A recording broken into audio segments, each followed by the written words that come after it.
Hello, welcome back to my channel. My name is Kelsey and let's find a 5-star read.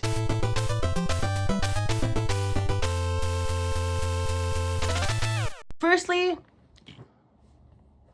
this bruise is crazy. I dropped my phone on my face this morning, as I have done many times, but today is not like a regular day and I have this huge bruise. Oh my god. So we're just gonna ignore that. I didn't realize how massive it looked. Anyways, for the last couple of months, I have just not been reading any books that have like enthralled me to give them a 5-star. There's been close ones. Some have been 4s, some have been 4.5s, but I haven't had the wondrous feeling of reading a book and knowing from fucking page 1 that it's a 5-star. And today is the day we will figure out which books that I have selected will be a 5 stars. The first book I read for this vlog was Dungeon Crawler Carl by Matt Dinniman. This is about a world in which aliens sort of take over to create this reality show, and the surviving members of society are pushed down into these dungeons in order to compete. This has come highly recommended to me specifically, but also online. The world is loving this book. The next book I read for this vlog is Deep Cuts by Holly Brickley. This is a book about a girl named Percy who has a lot of opinions on music and is a relatively good songwriter, and her tumultuous type of relationship with a singer, songwriter, lead singer named Joey. And this was not recommended to me specifically, not even recommended online, but something that I was certain I was going to love. So is this the 5-star? I don't know. And then lastly for this vlog, I read Blood Over Bright Haven by M.L. Wong. This is about a young girl named Sayona who has dreams and ambitions of becoming the first female mage in this society. And that's all I'll say about that. Let me send you back to Kelsey 1 week ago where I started with Dungeon Crawler Carl. Let's see if we can find a 5-star read within these books.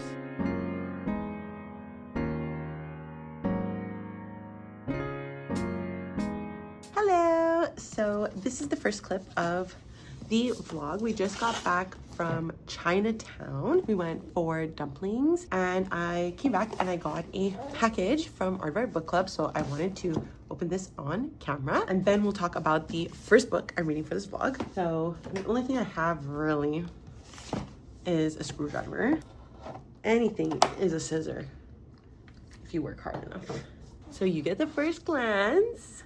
The first book I chose for the month of July is House of Beth by Carrie Cullen. I believe this is sort of like a Jane Eyre Rebecca vibe. After a heart-wrenching breakup with her girlfriend and a shocking incident at their job, Cassie flees for her life as an overworked assistant in New York for her hometown in New Jersey along the Delaware River. There, she reconnects with high school best friend Eli, now a widowed father of 2. Their bond reignites, and within a few short months, Cassie is married to Eli, living in his house in the woods, homeschooling the kids and getting to know their reserved neighbor Joan. This feels like Jojo Siwa's recent events. But Cassie's fresh start is less than idyllic than she hoped. She grapples with harm OCD, her mind conjuring gory graphic images, and she's afraid that she'll never measure up to Eli's late spouse, who was a committed homemaker and a traditional wife. No matter what Cassie does, Beth's shadow still permeates every corner of the room. It is fairly short, and I usually don't take risks on thrillers, but stories like Rebecca, stories like Jane Eyre do intrigue me. I like this idea of like a past life haunting the future character. So I really hope that this is interesting, and it's been getting really good reviews. So I think I will really enjoy this one. And then I also got Hot Girls with Balls by Benedict Nguyen. 6 is 6'7", scheming to rejoin the starting lineup and barely checks her phone. Green is 6'1", always building her brand and secretly jealous of her more famous girlfriend. Together they are going where no Asian American trans woman has gone before, the men's pro indoor volleyball league. Our Hot Girls with Balls thought playing with the boys would spare them some controversy. Ha ha. In between their rival teams' away games across the globe, 6 and Green stay connected on Spacetime and selflessly broadcast their romance to fans on their weekend Instagram live show. After a long season, they finally reunite for the championship tournament, the first to accommodate in-person fans since the COVID pandemic struck the world a year ago. Just as they enter an airtight bro bubble of the world's best, they're faced with a crisis that demands an indisputable, humiliating task: make a public statement online. This one specifically, I've also seen nothing but really excellent things. I got it on a whim. I don't usually pick up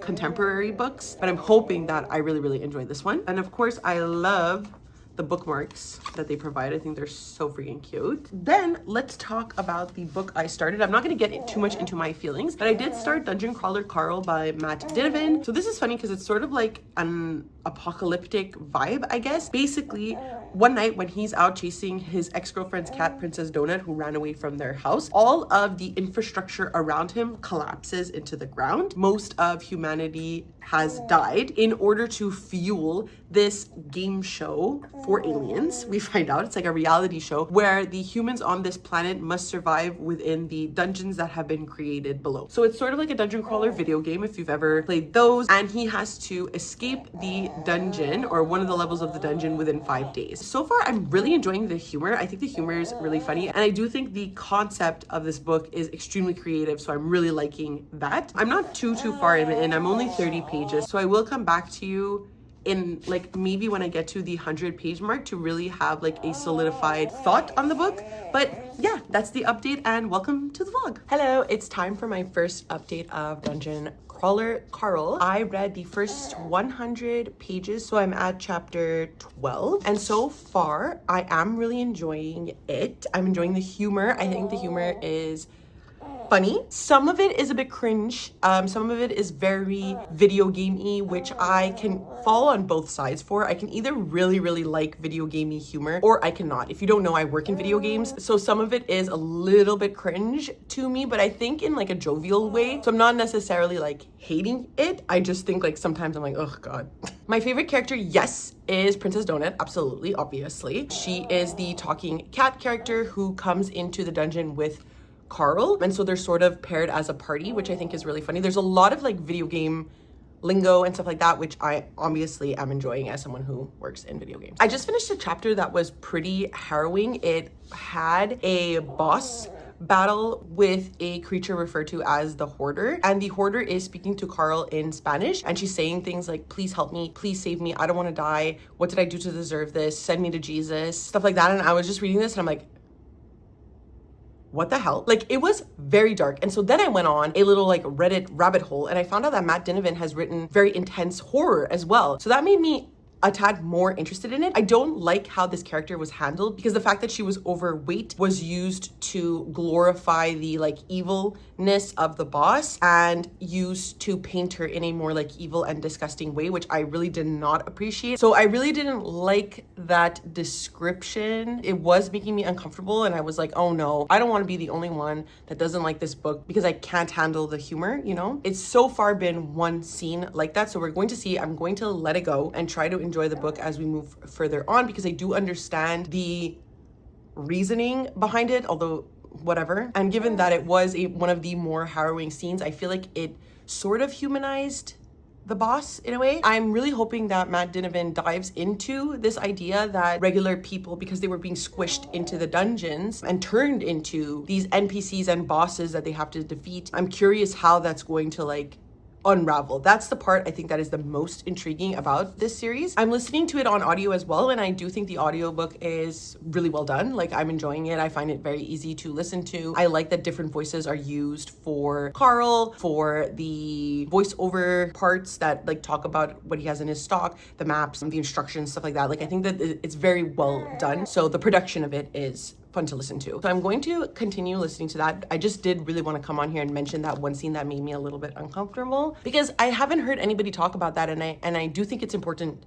to bring that up when fatness is being used in a very like gluttonous or grotesque way, which I don't think is fair or kind, especially in horror. But other than that, I am enjoying this. I'm going to see how the rest of the book is going to unravel. Like I said, I am enjoying the background, the world building of this book. So I'm going to continue listening to this today. I don't think I'll finish it, but I definitely want to get a nice chunk in, because I just finished editing a vlog, and that one took me quite a bit of time because I was reading like YA books, which I'm not that into anymore. So hopefully, because I'm really into this vlog, because it's 5-star reads, I'm going to fly through these. That's my goal. Hello! So I am coming to you with an update because I made it halfway through Dungeon Crawler Carl. I am on page 225, so we've just started part 2, chapter 28. And I am really enjoying this a lot more than the last clip you saw, particularly because I think the more like intense aspects of the book of Carl trying to survive and the rules of the game are far more interesting at this point because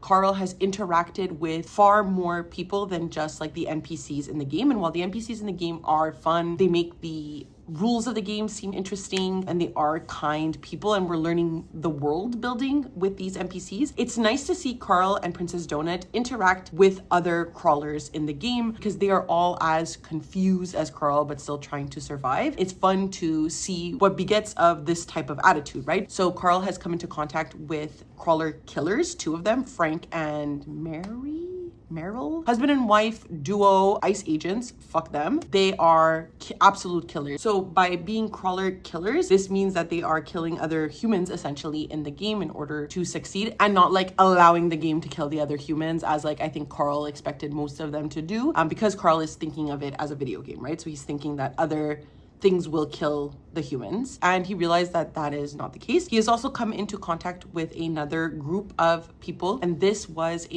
what seems like a fallen old folks home. And the workers are there along with other elderly people. And I fear like this is going to be a really sad element to the story because they have already spoken about how some of the elderly like don't care when the level 1 dungeon collapses. Like they'll just stay there. They don't really care. They don't mind dying, which I found like my god, that like really pulled at my heartstrings. But Carl and the workers who are in the tunnel entered a boss battle, were able to defeat the boss, and they've all increased in points and they've all worked together to do so. So I feel like I hope anyways that Carl and Donut are going to stay with this group because it just feels, one, the most beneficial to Carl because they have more of like a squad going on, but also it feels like a more emotional aspect to the story that I would really like to explore because so far obviously like it's a little bit of shits and giggles here, and so I'm really enjoying the more like emotional aspects of the book. So I hope that there's more given that these 2 parties are going to merge now. Princess Donut and Carl are now being interviewed by Odette, who is the like host of the Dungeon Crawler TV show that the alien worlds are watching. And obviously Princess Donut is really excited because all she's wanted to do is be on TV, be featured, because being featured means that they have more sponsors, sort of like a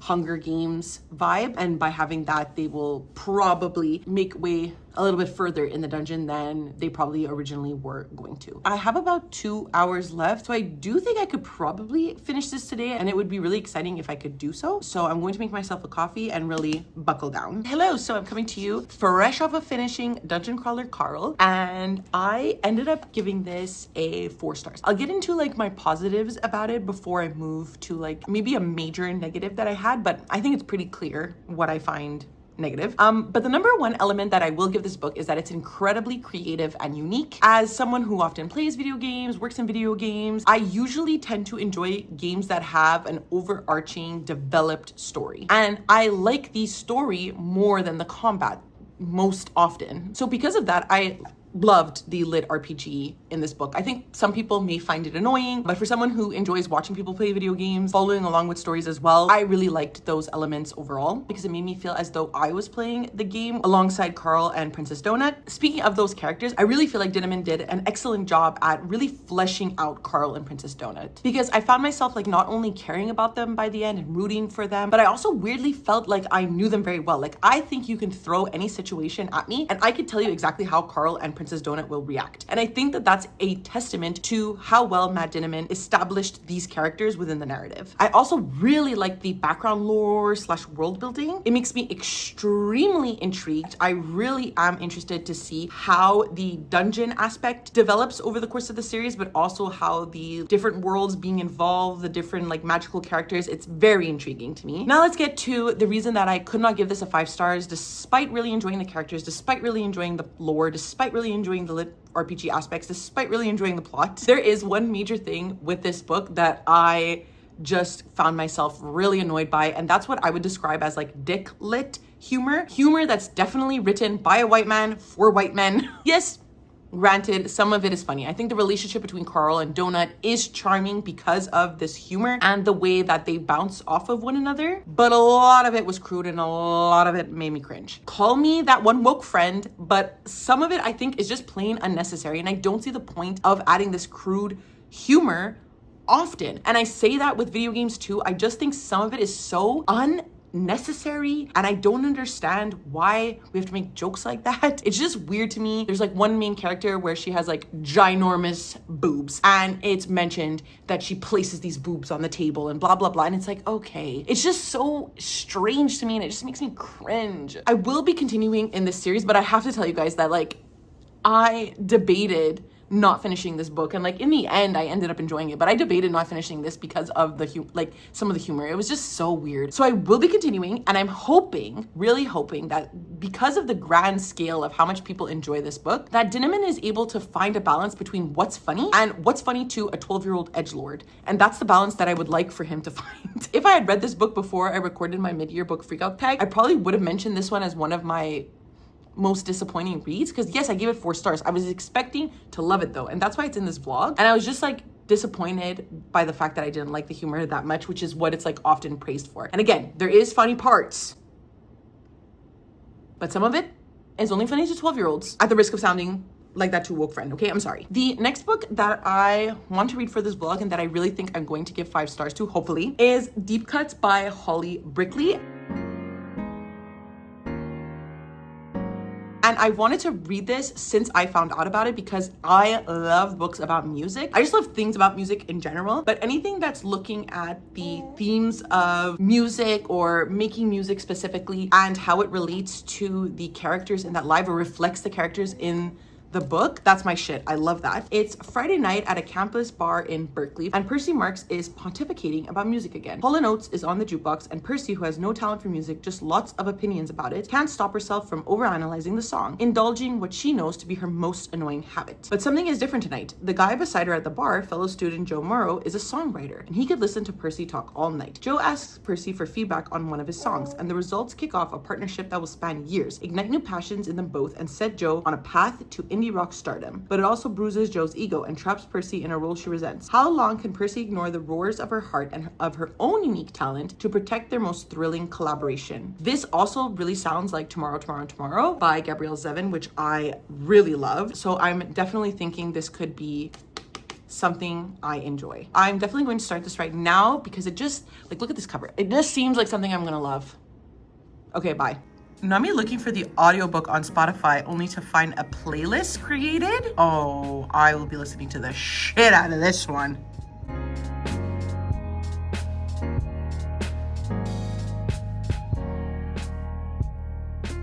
Hello, so I'm going to be talking a little quietly because I just put my son to sleep. We had a fairly big day. We went out with one of my friends. We visited a couple of coffee shops here on the Pointe St. Charles part of Montreal. So it's where the Lachine Canal cuts through. It's very beautiful. It was very fun. I really enjoyed all the coffee spots we tried. I loved sitting at the canal. It's always like a beautiful time to do so, especially obviously when the weather is great in Montreal, which it was today. But I did want to talk about Deep Cuts because I got 100 pages in the other day. I'm going to continue now. I am really enjoying this one. I think it is because I'm fairly pretentious about music and stuff like that, so I can see myself being the characters in this book and taking music a bit too seriously. And I appreciate that our main character, Percy, is very adamant about her feelings on music. The relationship between Percy and Joey is very similar to a normal people type of dynamic where they're both kind of embarrassed to embrace their feelings for one another, or rather Joey more than Percy, and that limits the bond that they could have. But where they really shine in their bond is the fact that Joey can handle Percy's ideas and criticisms of his music and only works to make his music better. So right now where we are in the book is that Percy moved to New York City to go to another school or to pursue her master's. I'm not 100% sure I really understand why she's in New York City, but she is still going to school. And Joey is actually touring with his band, and they were supposed to meet at an Interpol concert, which was crazy to me. I was like, oh my god, Interpol, like I completely forgot about that band that I really, really enjoyed back in like my high school days. So I was like, oh shit, but something really hard happened to Percy at that concert, and Joey can tell that something's up because they do have this like really deep connection and love for one another. But obviously like Percy feels like she can't really open up to him because he constantly rejects her advancements to be close, kind of thing. And obviously like this just happened to her, so she's feeling extremely vulnerable on top of it. So that's where I am in regards to the plot. You can tell that they work perfectly together as like a working dynamic, as a friend dynamic, and I think based on the cover they become more than that. But it would be interesting to see if they don't, because that is something that I really liked about Tomorrow, which this book has been compared to, that they just remained friends, and at that where they shined, where their skills are, was like in a professional dynamic as well. But I do love Normal People, where it was this tragic, all-encompassing, depressed, misery fuel type of love, which I do like. I saw someone recently say that, I think it was Lena Dunham, honestly, Girl is getting like a resurgence lately, and Lena Dunham's new show Too Much came out, so that's why I've been seeing her a lot on TikTok, and she had said that sad things feel romantic to her, and I feel like that's me. I was like, oh, 2 seconds, are they not? Mayhaps we need to think about things psychologically. I think that would be a reason why I would potentially love this book, especially if it makes me cry. It could be a 5 stars. So far, it is definitely like a very strong 4. But we'll see what happens as we finish the book.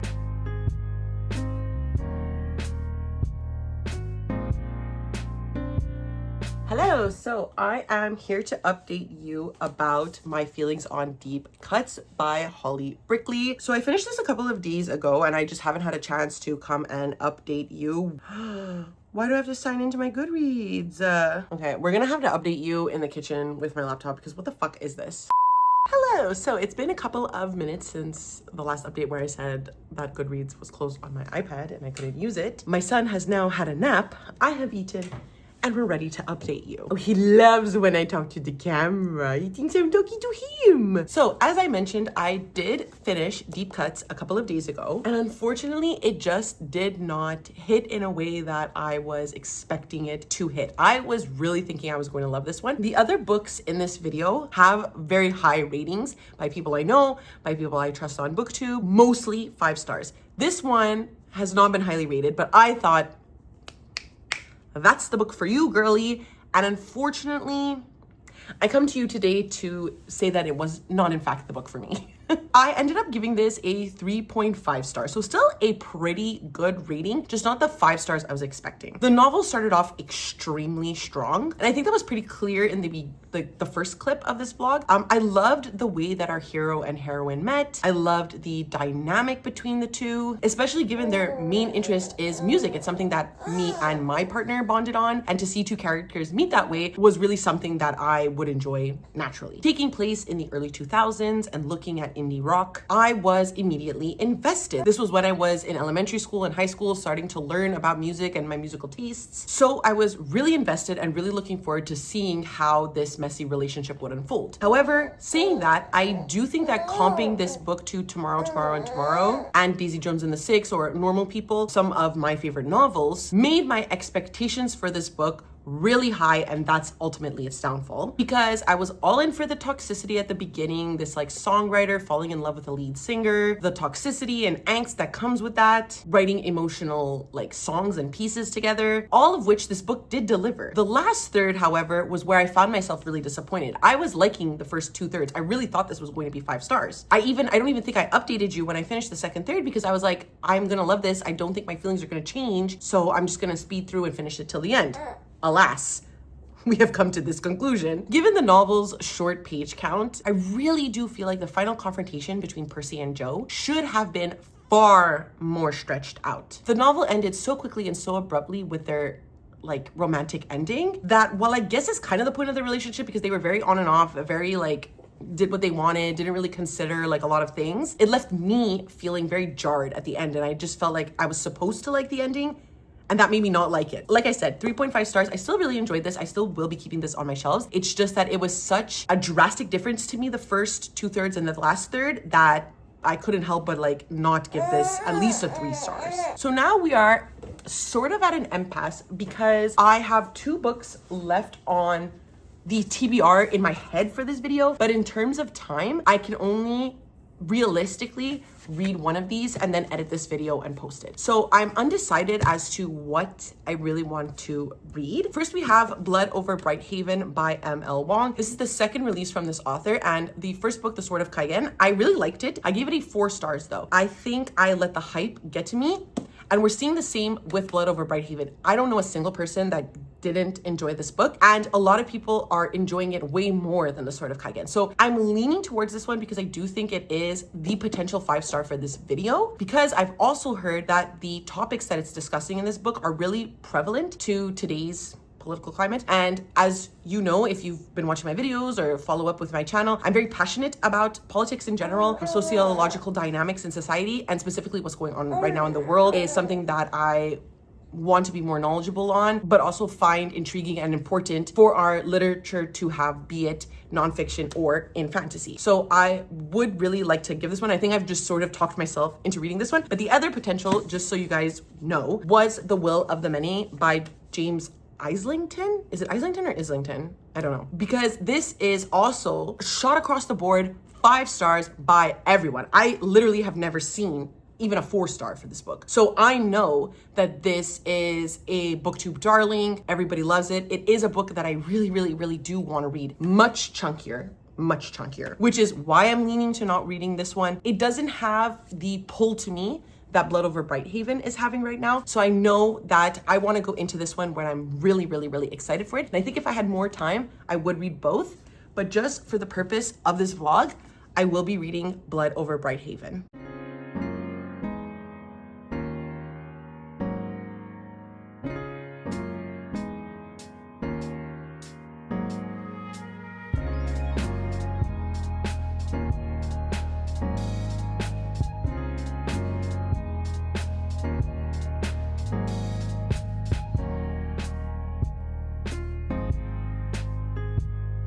How embarrassing. I just realized I didn't talk about what Blood Over Brighthaven is about. I just decided that I was selecting it. But this is about a school of mages that reluctantly invites women to train in its garrix, but they make it very, very, very difficult for all women to participate so that they can sort of prove that women don't belong and that only men can really handle the practice of this specific magic. Sayona has devoted every waking moment to the study of magic, fueled by a mad desire to achieve the impossible, to be the first woman ever admitted to the high magistry at the University of Magics and Industry. When Sayona finally passes the qualifying exam and becomes a high mage, she finds her challenges have just begun. Her new colleagues are determined to make her feel unwelcome, and instead of a qualified lab assistant, they give her a janitor. What neither Sayona nor her peers realize is that her assistant was not always a janitor. 10 years ago, he was a nomadic hunter who lost his family on their perilous journey from the wild plains to the city. But now he sees the opportunity to understand the forces that decimated his tribe, drove him from his homeland, and keep the privileged in power. At first, mage and outsider have a fractious relationship, but working together, they uncover an ancient secret that could change the course of magic forever if it doesn't get them killed first. And that's really what I've heard about it, is that Sayona is dealing with the patriarchy, misogyny, those biases in our society. And then her assistant, who I don't know his name yet, I haven't met him, is dealing with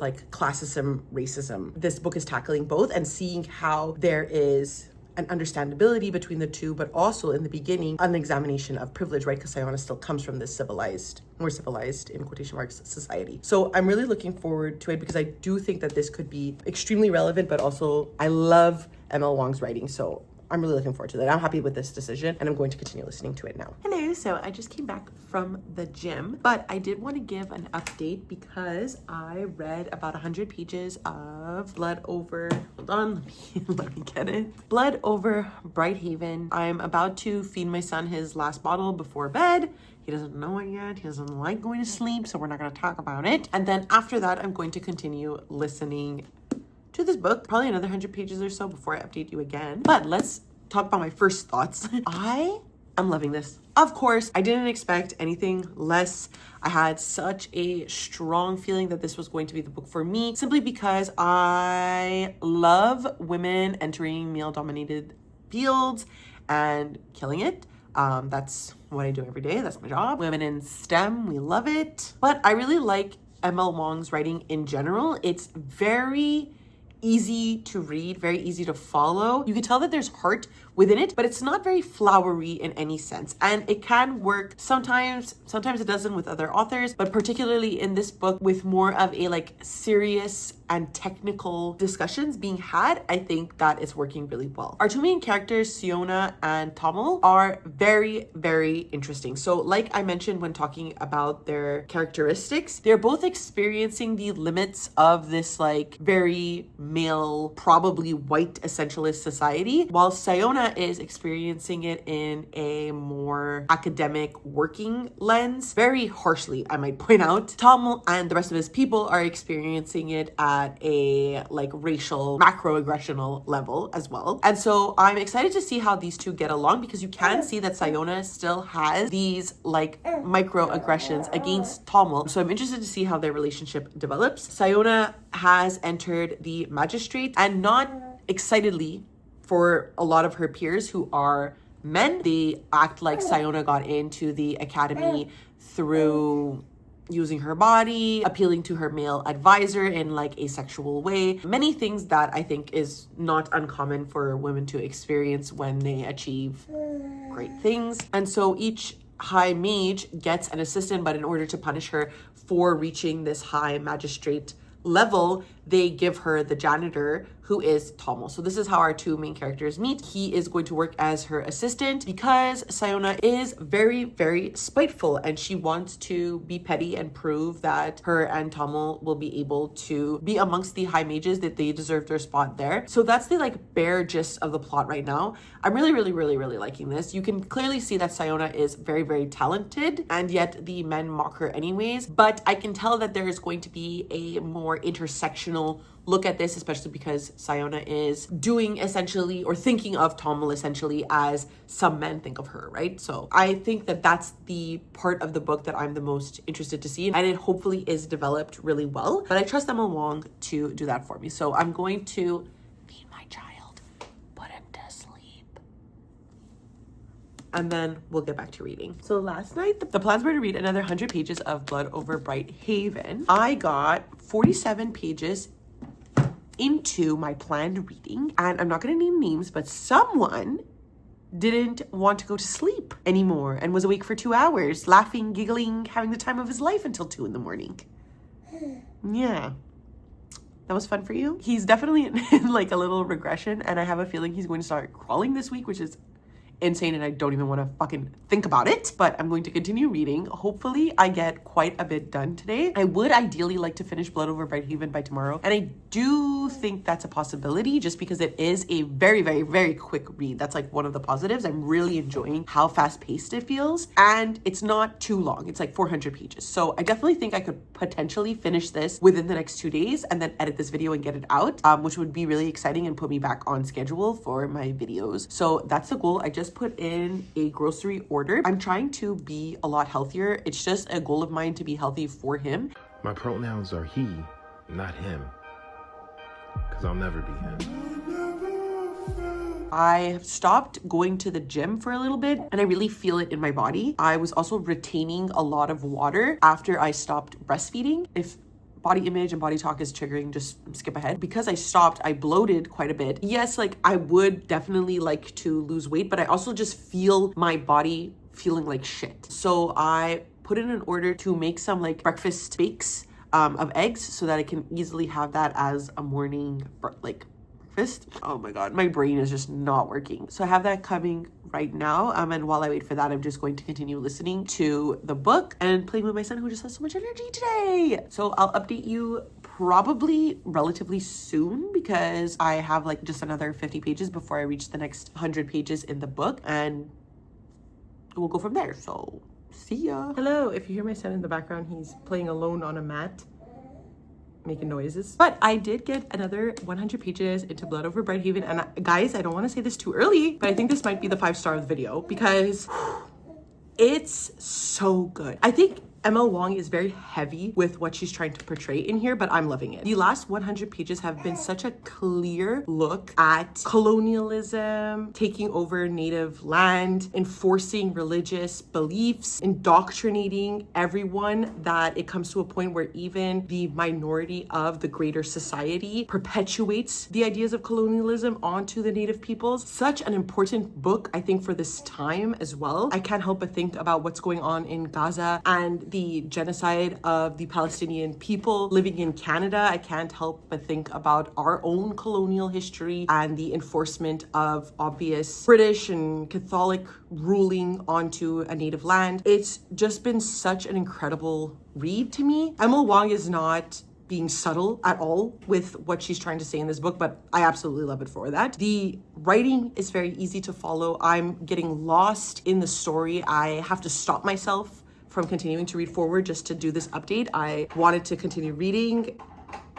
Sorry, I got distracted because I have like my little baby hairs coming out from pregnancy. I'm just absolutely loving this. I think it's such a telling book of these times. So captivating, so moving, so easy to read, so thrilling as well. Like what we just discovered about the blight in this book.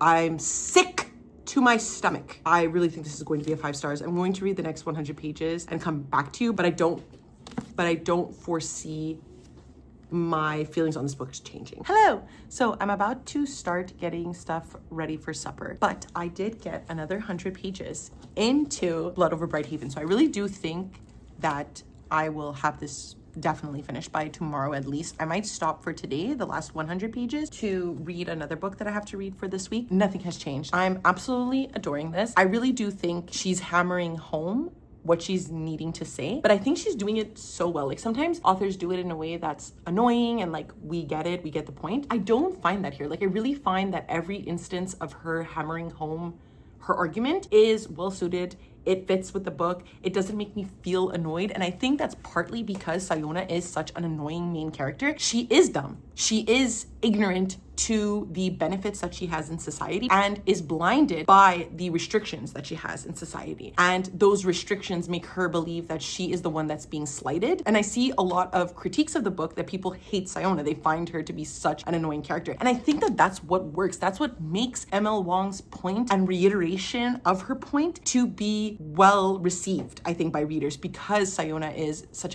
an annoying character to follow. She really doesn't get it until she gets it, and we're fucking 3/4 into the book and she's finally like, oh, maybe everything I knew was wrong. And I think that that's just such a great character device on Emma Wong's part, to have this character be so resistant to understanding that they might not be the one that is the most slighted in society and that everything that they know might not be true. And I love the like world building that's going on in the background. And I don't want to say I love the magic system, because obviously if you've read this book, you know, but like I like how colonialism is used within the magic system. Not that I like it, not that I like that it's being used. I like how Emma Wong has integrated the two. I don't know if I'm going to continue listening to this while I cook. I might just want to listen to some YouTube videos. I'm making taco bowls for supper, so I need to prep the sweet potatoes, and that also means prepping sweet potatoes for my son because he loves sweet potatoes. And so we're going to do that, and maybe we'll try some beef tonight. Anyways, I'm going to get that started. We'll come back to you whenever I come back to you. Welcome to the end of the vlog. Did you forget about my bruise? I didn't. But what I did in fact do is finish Blood Over Brighthaven, and baby, this is a 5-star read. I'm so happy to be ending this vlog where we were looking for 5-star reads with one, because if this was not a 5-star read, I swear to God, I was going to riot. And because of this book, it showed me that my 5 stars are valid, because through the reading of this, even with Dungeon Crawler Carl, I was like, surely I am being too picky this year. There must be something wrong with me that is making me not want to give books 5 stars. But as soon as I read this book, and as soon as I started the first chapter, I was like, no, Kelsey, you're right. This is a 5 stars. This is, without a doubt, one of the best books I've read this year. I knew from the first chapter that I was going to love this, and I was so happy that it really lived up to the expectations. Online, everybody seems to be loving it. ML Wong is a very cherished author. So needless to say, I was apprehensive because I was scared I was going to be one of the people that didn't like it, but she didn't steer me wrong. Wong creates such vivid characters Sorry if you hear that, that's my son rocking himself in his bouncer. But both Sayona and Tommel had their own motivations and their own flaws. Honestly, Sayona was such an annoying main character to follow because she's so ignorant and naive. And watching her change throughout the book is what's a part of showing her character growth. I went into this knowing absolutely nothing, and I do sort of think that that's the way to go with this book, because I knew nothing about this besides the fact that Sayona was wanting to be the first female lead. She wants to make it big in a male-dominated field. And Tommel being just an assistant that was kind of thrown at her, not really respected in their society, but I didn't know the implications of that. I didn't know who Tommel was as a character. So I was thrilled and enamored when all of this was unfolding. And given that this was a standalone, Emma Wong just jam-packed this with so much that I have to respect her craft. Much like with The Sword of Kaigen, the themes of sexism and colonialism was extremely well done. But this novel is also looking into like classism and academia and how there's opportunities and powers within this field that are prevalent and rampant among one kind of section in society, but also how there is just layers of privilege within our societies in general. Honestly, I like don't have any more notes than that. I absolutely think this is a perfect book. Like, perfect. I don't think there's anything wrong with it. I highly suspect this will be my favorite book of the year. I just don't see anything topping it for how much I just love this. I was listening to it and I was like, yes, yes, yes, yes, yes, yes, yes. Not once did I question that I was not going to like this book. So I love it. Please read this. Please pick it up if you haven't. It's perfection. It's the 5-star of the video. So let's just summarize my overall thoughts for the books. The first book I read, the one that I really thought was going to be a 5 stars, Dungeon Crawler Carl by Matt Dinneman. This I ended up giving 4 stars. I am going to buy the second book in this series because I did enjoy it enough to continue with this series, and I do see the themes moving forward. I see people talking about it. I see the gossip. I see the tea, and I want in. So I will be continuing this because I do think the themes in the later books are going to be something that I really enjoy and appreciate. I see the vision, so I will be reading the next one. Deep Cuts is probably the most disappointing book to me, even though I gave this 3.5 stars because I thought I was just going to devour this. I thought I was going to love it. It didn't live up to, like, I think the hype in my head, because people warned. People said that this was not a 5 stars, you know? So, like, I was well aware going into this, but I thought I was the exception. And then, of course, you know my girl, Blood Over Brighthaven, 5 stars. And that's it. Those are all of the books I read for this video. Please let me know down below if you've read any of these books. Did you like them? Did you hate them? Let me know. And of course, if you would like to follow me on any of my other social medias, I reluctantly leave a link down below to my Goodreads, Twitter, and Instagram if you would like to follow me there. You know, if you've been watching my channel for a while, I know this is all a part, unfortunately, of our society right now. And these are just companies owned by horrible billionaires supporting fascist oligarchs. So depending on where the world goes and how this continues, they may not be linked down below, but if they are for now, you can go there. And of course, because it is the end of the video, please do not forget to like, subscribe, and ring the notification bell. It does wonders for my channel, makes me feel really good. And that's it. I never know how to end these things, so I will see you next time. Okay, bye!